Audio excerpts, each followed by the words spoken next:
Our distinguished guest for today, who will take part on this memorable event in our lives, Judge Presiding Nelda Gonzalez Ramos, Officer David Juarez, fellow immigrants of different nationalities, families, and friends. Good day to everyone. It's my honor and privilege to be one of the chosen guest speakers on this big day, which I know everybody is dreaming, aspiring, and looking for, the finality of this event.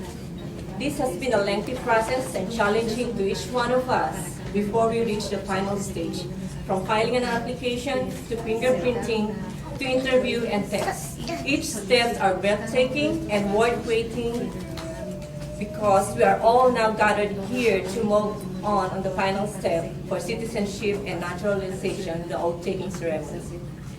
My name is Melanie M. Angeles from Philippines, blessed with 5 kids. I'm currently working at Bristol Children's and Spawn Health System as an RN in NICU department. And here's my story before I came here. I am the middle child among 7 siblings in our family. Before I went to college, I wanted to take fine arts, but my mom refused it. So I ended up to become a nurse. So I graduated University of Santo Tomas with a degree of Bachelor of Science in Nursing in the Philippines. I used to work in the Middle East, particularly in Saudi and Qatar. I had no choice but to leave my children at their younger age to give them a better future. I was out of the country for almost 6 years, not noticing my children were growing fast without me at their side. Just merely thinking of working in the Middle East country is a fallout on my part as a mother because I'm not with my children day in and day out. It's a heartbreaking too once homesickness strikes me. I miss those developmental milestones as my children were growing up, which I believe I should have been present, but it didn't work that way. One day, a friend of mine in Saudi convinced me to apply back home because I'm about to have a vacation time way back 2001. She said employers from the United States are coming and will hire nurses as immigrants on family status. So I applied, tried my luck, and were lucky to be chosen to have that amazing chance. It's not that easy to process our papers. We need to pass the CGFNS, NCLEX, English test, interview, medical exams. A lot of authenticated papers that needs to be submitted and approved by CIS, but not to mention the retrogression too. At some point, they will freeze our papers and wait until it gets lifted. So I patiently waited for our papers to be processed, which took us almost 5 years to be approved. My sacrifices didn't go in vain. God answered my prayers.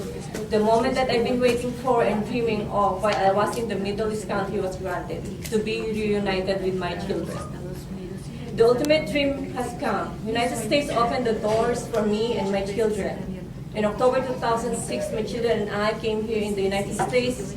On that same year, we spent our very first Christmas and New Year together in almost 6 years of separation.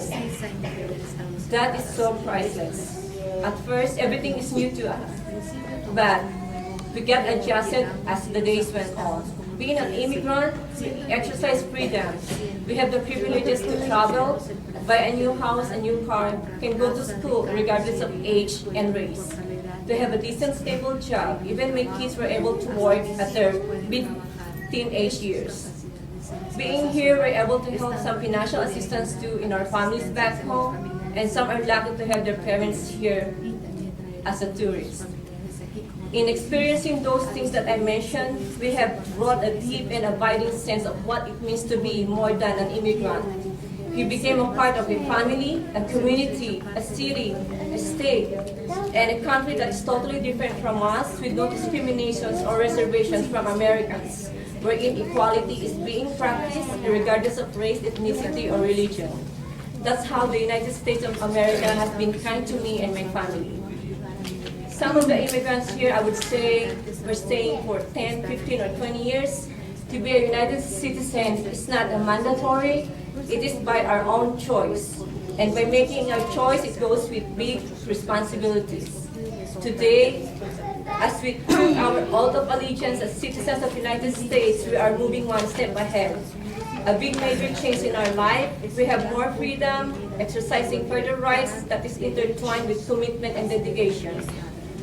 As we did raise our right hand and take an oath, look at that flag. That's a symbol of our democracy. That flag is now our flag. Our country, respect, protect, serve, uphold, and defend the Constitution. We are now equal with all other Americans here. As we finish our oath taking, becoming an American, we should register and exercise our rights to vote. We have jury duty to make, to have tolerance for differences, respect for different opinions, cultures, ethnic groups, and religions are responsibilities of citizenship. We should put all these things into practice, not just by words, but through actions, but put our hearts into it. We should help shape our country in order to have a better outcome and for the future generations to come. Act and do participate in our communities.